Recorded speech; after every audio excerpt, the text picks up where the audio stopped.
नमस्कार साथियों, पीछे शिक्षा केंद्र में आप सबका स्वागत है। आज के इस सेशन में हम यहाँ पर चट्टानों के बारे में जानेंगे। क्या जानेंगे? चट्टानों के बारे में जानेंगे। तो यहाँ पर चट्टानों को मुख्यतः तीन भागों में यहाँ पर विभाजित किया जाता है। एक तो होती है यहाँ पर आग्नेय शैल, उसके बाद में दूसरी हो जाती है अवसादी शैल, तीसरी हो जाती है रूपांतरित शैल। इनके निर्माण और इनके आधार पर और इनके समय के आधार पर क्या होता है, इन चट्टानों को तीन भागों में ये बांटा गया है। तो यहाँ पर हम पहली चट्टान की बात करें, आग्नेय चट्टान। तो आग्नेय चट्टान का निर्माण जो है पृथ्वी के अंदर जो है लावा, यहाँ पर जैसे पृथ्वी के ऊपर जब उद्गार हो जाता है लावा का, जैसे मैग्मा है अंदर और लावा का उद्गार हुआ, तो इनका निर्माण जो है लावा जी, इनको हम प्राइमरी रॉक्स भी कहते हैं या इग्नियस रॉक्स कहते हैं। इंग्लिश में इनको इग्नियस रॉक कहा जाता है। यदि हम इनके उदाहरण की बात करें तो यहाँ पर ग्रेनाइट, गैब्रो, बेसाल्ट, पेग्मेटाइट, ज्वालामुखी से जो निर्मित होती हैं, ब्रेसिया, टफ इत्यादि इनके उदाहरण हैं। उसके बाद में हम दूसरी चट्टान की बात करते हैं तो अवसादी चट्टान आती है। क्या आती है? अवसादी चट्टान। अवसादी चट्टान की बात करें तो इनका निर्माण अपक्षय और अपर्दन से इनका निर्माण होता है और ये प्राइमरी रॉक के इरोडन और इन सबसे क्या होता है, निर्माण होता है इनका। उसके बाद में क्या होता है, इनके निर्माण की प्रक्रिया जो होती है वो महत्वपूर्ण है, उसको हम सिली भवन के नाम से जानते हैं। किसके नाम से? सिली भवन के नाम से जानते हैं।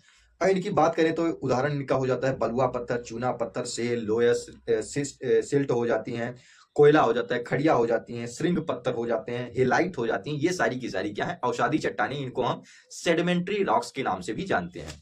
उसके बाद आता है रूपांतरित शैल। क्या आता है? रूपांतरित शैल, जिनका निर्माण जो है किनसे? आग्नेय शैलों के रूपांतरण से, ताप, दाब इत्यादि, तापक्रम इत्यादि प्रोसेस के आधार पर इनका रूपांतरण हो जाता है। तो यहाँ पर क्या होती है, या तो जो है अवसादी चट्टानों का रूपांतरण हो जाए या आग्नेय चट्टानों का रूपांतरण हो जाए। उनसे क्या बनता है, कोई अन्य चट्टान जो दूसरी चट्टान बनती है उन्हें हम रूपांतरित चट्टानें कहते हैं। क्या कहते हैं? रूपांतरित चट्टानें कहते हैं। इनके हम प्रमुख चट्टानों की बात करें, जैसे आग्नेय चट्टान से जो रूपांतरित चट्टान बनती है, जैसे ग्रेनाइट से क्या बनती है, नीस बनती है। बेसाल्ट से क्या बनता है, सिल्ट बनता है। और फिर एक बेसाल्ट से एक और यहाँ पर चट्टान बनती है, यहाँ पर है एम्फीबोलाइट बनती है। क्या बनती है? ये एम्फीबोलाइट बनती है।